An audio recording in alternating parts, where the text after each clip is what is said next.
Assalamualaikum warahmatullahi wabarakatuh. Perkenalkan, nama saya Hendy Melia Pratama dengan NIM 23011100311.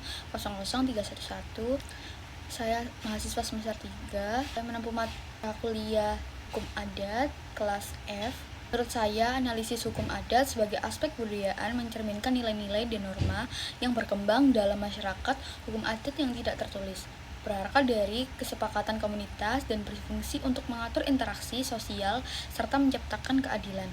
Hukum adat bukan hanya sebagai seperangkat norma yang mengatur kehidupan masyarakat, tetapi juga sebagai bagian tak terpisahkan dari tradisi, nilai, dan identitas budaya suatu komunitas. Dalam hal ini, hukum adat berfungsi untuk menciptakan keteraturan, keadilan, dan penyelesaian konflik dengan cara yang sesuai dengan nilai-nilai dan cara hidup masyarakat setempat.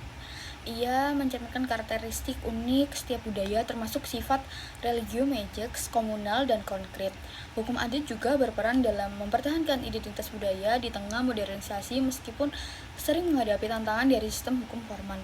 Oleh karena itu, pemahaman hukum adat sangat penting untuk menghargai keberagaman budaya Indonesia. Menurut saya ada 5 aspek yang dapat dianalisis dalam hukum adat sebagai bagian dari kebudayaan. Yang pertama adalah nilai dan tradisi. Hukum adat merefleksikan nilai-nilai budaya dan tradisi masyarakat setempat.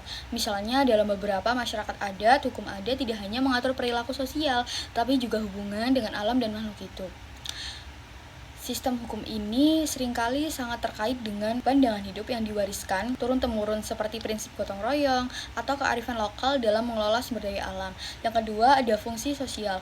Hukum adat berfungsi sebagai instrumen untuk menjaga keharmonisan sosial. Setiap pelanggaran terhadap norma hukum adat biasanya dapat diselesaikan melalui musyawarah. Dengan demikian, hukum adat memainkan peran penting dalam menjaga stabilitas sosial dan mendukung kehidupan bersama dalam masyarakat. Yang ketiga, ada dinamika dan perkembangan. Dalam adat juga bukanlah sistem yang statistis, ia bisa berkembang dan beradaptasi dengan perubahan sosial, ekonomi, dan politik yang terjadi dalam masyarakat. Misalnya, beberapa hukum adat yang awalnya hanya berlaku tingkat komunitas kecil, kini bisa berinteraksi dengan hukum nasional dalam konteks negara bangsa. 4. Hubungan dengan hukum nasional. Di banyak negara, termasuk Indonesia, hukum adat berperan sebagai sistem hukum yang bersinergi dengan hukum negara. Terkadang ada ketegangan antara hukum adat dan hukum positif yang disebut hukum negara, terutama ketika hukum adat dianggap bertentangan dengan prinsip-prinsip hukum nasional, seperti hak asasi manusia atau kesetaraan gender. Oleh karena itu, analisis hukum adat juga mencakup diskursus antara hukum adat dan hukum negara. Yang kelima, ada hak asasi manusia dan gender.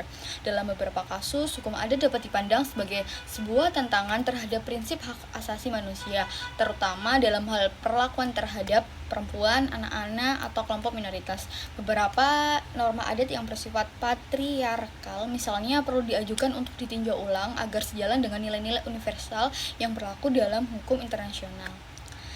Secara keseluruhan, analisis menurut saya hukum adat sebagai aspek kebudayaan membantu kita memahami hubungan erat antara hukum budaya,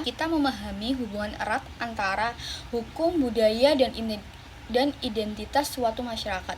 Hukum adat tidak hanya berfungsi sebagai alat pengatur perilaku, tetapi juga sebagai cerminan dan struktur sosial, nilai-nilai dan cara pandangan masyarakat terhadap kehidupan. Terima kasih. Wassalamualaikum warahmatullahi wabarakatuh.